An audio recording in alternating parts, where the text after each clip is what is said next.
दोस्तों, स्वागत है हमारे चैनल पर। आज हम एक ऐसी शख्सियत की कहानी लेकर आए हैं जिन्होंने अपनी बुद्धिमत्ता, साहस और रणनीतिक कौशल से न केवल मैसूर को एक शक्तिशाली साम्राज्य बनाया, बल्कि दक्षिण भारत के इतिहास को हमेशा के लिए बदल दिया। वो हैं शेर मैसूर नवाब हैदर अली। एक साधारण सिपाही से लेकर दक्षिण भारत के सबसे ताकतवर शासकों में से एक बनने तक का उनका सफ़र किसी चमत्कार से कम नहीं। उनकी कहानी में युद्ध, रणनीति, धर्मनिरपेक्षता और विरासत की ऐसी गाथा है जो हर किसी को प्रेरित करती है। तो चलिए बिना देर किए हैदर अली के इस रोमांचक जीवन की यात्रा पर चलते हैं। हाँ, अगर आपको इतिहास की ऐसी प्रेरणादायक कहानियाँ पसंद हैं तो लाइक कीजिए। हैदर अली का जन्म 1717 से 1722 के बीच कर्नाटक के बूदीकोट में हुआ था। उनके जन्म की सटीक तारीख पर इतिहासकारों में मतभेद है, लेकिन ये तय है उनका बचपन साधारण परिस्थितियों में बीता। उनके पिता फतेह मोहम्मद मैसूर की सेना में एक सिपाही थे और उनकी मां का नाम इतिहास में स्पष्ट रूप से दर्ज नहीं है। हैदर अली का परिवार साधारण था, लेकिन उनकी महत्वाकांक्षा असाधारण थी। हैदर अली ने अपनी जवानी में सैन्य जीवन को चुना और मैसूर की सेना में एक साधारण सिपाही के रूप में शामिल हुए, लेकिन उनकी नेतृत्व क्षमता और युद्ध कौशल जल्दी ही सामने आया। 1749 में देवनहल्ली की लड़ाई में हैदर अली ने अपनी वीरता का परिचय दिया। यह युद्ध मैसूर और पड़ोसी शक्तियों के बीच हुआ था और हैदर की रणनीति ने मैसूर की जीत सुनिश्चित की। इस जीत ने मैसूर के तत्कालीन मंत्री नंजाराज का ध्यान खींचा, जिन्होंने हैदर अली को सेना में महत्वपूर्ण जिम्मेदारियां सौंपीं। हैदर अली ने फ्रांसीसी सैन्य विशेषज्ञों से प्रशिक्षण लिया, जो उस समय भारत में अपनी सैन्य तकनीकों के लिए प्रसिद्ध थे। उन्होंने तोपखाने और रॉकेट तकनीक को अपनी सेना में शामिल किया। 1755 तक हैदर अली 3000 पैदल सैनिकों और 1500 घुड़सवारों की टुकड़ी के कमांडर बन चुके थे। उनकी रणनीतियां इतनी प्रभावशाली थीं कि 1759 में मैसूर के राजा कृष्ण राजा बोडेयार द्वितीय ने उन्हें फतेह हैदर बहादुर और नवाब हैदर अली खान का खिताब दिया।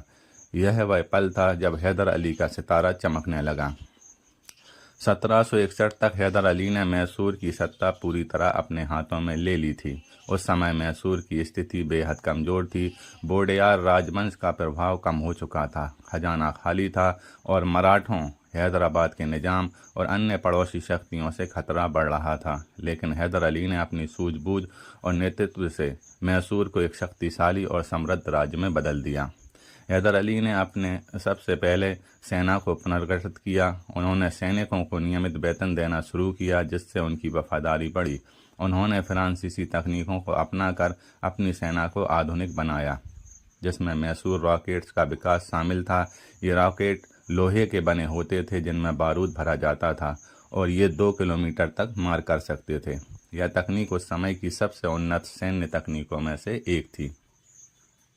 हैदर अली ने अपने साम्राज्य का विस्तार भी किया।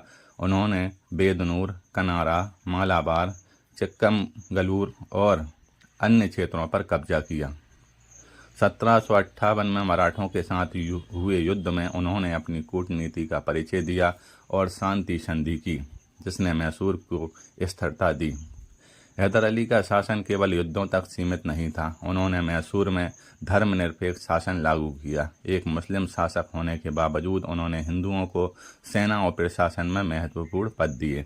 श्रीरंगपट्टनम को अपनी राजधानी बनाकर उन्होंने वहां एक भव्य किला बनवाया, जो आज भी उनकी शक्ति का प्रतीक है। उन्होंने सड़कें, बगीचे और सिंचाई व्यवस्था को बेहतर किया। बेंगलोर को एक सैन्य और व्यापारिक केंद्र के रूप में विकसित किया। हैदर अली ने नौसेना पर भी ध्यान दिया। उन्होंने मालाबार तट पर एक छोटी लेकिन प्रभावशाली नौसेना स्थापित की, जो व्यापार और सैन्य दोनों उद्देश्यों के लिए थी। यह उस समय दक्षिण भारत में दुर्लभ था। उन्होंने व्यापार को बढ़ावा देने के लिए बंदरगाहों को विकसित किया और विदेशी व्यापारियों, विशेष रूप से फ्रांसीसियों के साथ संबंध बनाए। हैदर अली की सबसे बड़ी चुनौती थी अंग्रेजों और मराठों के साथ युद्ध। 1767 से 1769 के बीच प्रथम अंगल मैसूर युद्ध में हैदर अली ने अंग्रेज़ों को कड़ी टक्कर दी। उनकी सेना ने चेन्नई तब मद्रास तक मार्च किया और अंग्रेज़ों को मद्रास की संधि 1769 पर हस्ताक्षर करने के लिए मजबूर किया। इस संधि में अंग्रेज़ों ने उनकी शर्तें मानी, जिसमें युद्धबंदियों की रिहाई और क्षेत्रीय समझौते शामिल थे। लेकिन 1771 में जब मराठों ने मैसूर पर हमला किया तो अंग्रेज़ों ने संधि तोड़ दी और मदद करने से इनकार कर दिया। इससे गुस्साए हैदर अली ने फ्रांसीसियों के साथ गठबंधन मजबूत किया। 1780 में उन्होंने द्वितीय आंग्ल मैसूर युद्ध शुरू किया। इस युद्ध में उनकी सेना ने अंग्रेज़ों को कई बार हराया। खासकर 1780 की पोलिलोर की लड़ाई में हैदर अली की सेना ने अंग्रेज़ों को करारी शिकस्त दी। इस युद्ध में मैसूर रॉकेट्स ने अंग्रेज़ी सेना को भारी नुकसान पहुंचाया। मैसूर रॉकेट्स की खासियत थी कि उनकी सटीकता और गति। ये रॉकेट लकड़ी या लोहे के बने होते थे और इनमें बारूद भरा जाता था। ये न केवल दुश्मन की सेना को डराते थे बल्कि भारी विनाश भी करते थे। इतिहासकारों का मानना है इन रॉकेट्स ने ब्रिटिश सैन्य रॉकेटरी को प्रेरित किया, जिसे बाद में कॉन्ग्रेव रॉकेट्स के रूप में विकसित किया गया। हालांकि 1781 में सर आयर कूट के नेतृत्व में अंग्रेज़ों ने पोर्टो नोवो और सेलिंगुर की लड़ाइयों में हैदर अली को हरा दिया, लेकिन हैदर अली ने हार नहीं मानी। उन्होंने अपनी सेना को फिर से संगठित किया और कावेरी पट्टनम, अन्नागुड़ी और अन्य जगहों पर अंग्रेज़ों को कड़ी टक्कर दी।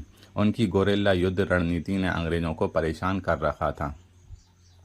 हैदर अली का निजी जीवन उनकी सैन्य और प्रशासनिक उपलब्धियों की तरह ही रोचक था। उनकी दूसरी पत्नी फातिमा ने उनके सबसे प्रसिद्ध बेटे टीपू सुल्तान को जन्म दिया। टीपू का जन्म 1750 में हुआ था और हैदर ने उन्हें बचपन से ही युद्ध कला, रणनीति और शासन के गुर सिखाए। हैदर अली के कई बच्चे थे, लेकिन टीपू उनके सबसे करीबी और उत्तराधिकारी बने। हैदर अली ने टीपू को अंग्रेज़ों के साथ शांति बनाए रखने की सलाह दी थी, क्योंकि वे अंग्रेज़ों की बढ़ती ताकत को समझते थे। लेकिन टीपू ने अपने पिता की इस सलाह को पूरी तरह नहीं माना और बाद में अंग्रेज़ों के खिलाफ और भी आक्रामक रुख अपनाया। हैदर अली का व्यक्तित्व बहुआयामी था। वे एक कठोर सैन्य नेता थे, लेकिन साथ ही कला और संस्कृति के प्रेमी भी थे। उन्होंने श्रीरंगपट्टनम में लाल बाग और गुंबद जैसे स्थानों का विकास किया, जो उनकी सौंदर्यबोध और शासन की गवाही देते हैं। 1780 के दशक में हैदर अली की सेहत खराब होने लगी थी। इतिहासकारों का मानना है कि उन्हें कैंसर था, जिसने उनके शरीर को कमज़ोर कर दिया। फिर भी उन्होंने द्वितीय आंग्ल मैसूर युद्ध में अपनी सेना का नेतृत्व किया। 1782 में चित्तूर में युद्ध के दौरान उनकी तबीयत और बिगड़ गई। 7 दिसंबर 1782 को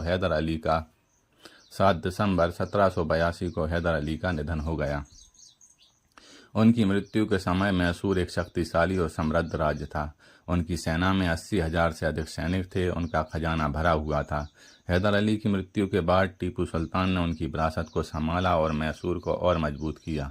हैदर अली की विरासत आज भी जीवित है। उन्होंने मैसूर को एक कमज़ोर राज्य से दक्षिण भारत की सबसे ताकतवर शक्तियों में से एक बनाया।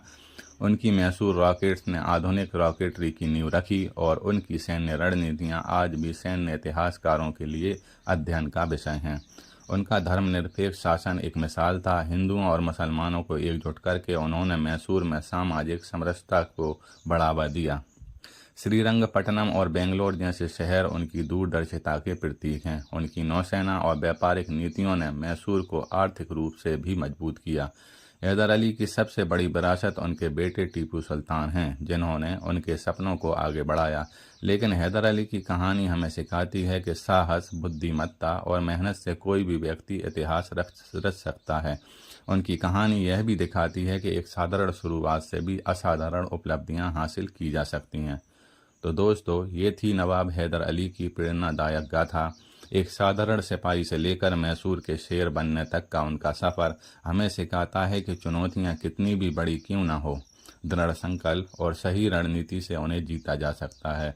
हैदर अली की कहानी न केवल इतिहास का एक हिस्सा है, बल्कि एक ऐसी प्रेरणा है जो हमें अपने लक्ष्यों के लिए लड़ने की ताकत देती है। अगर आपको ये वीडियो पसंद आया है तो लाइक, कमेंट ज़रूर करें। मिलते हैं अगली वीडियो में।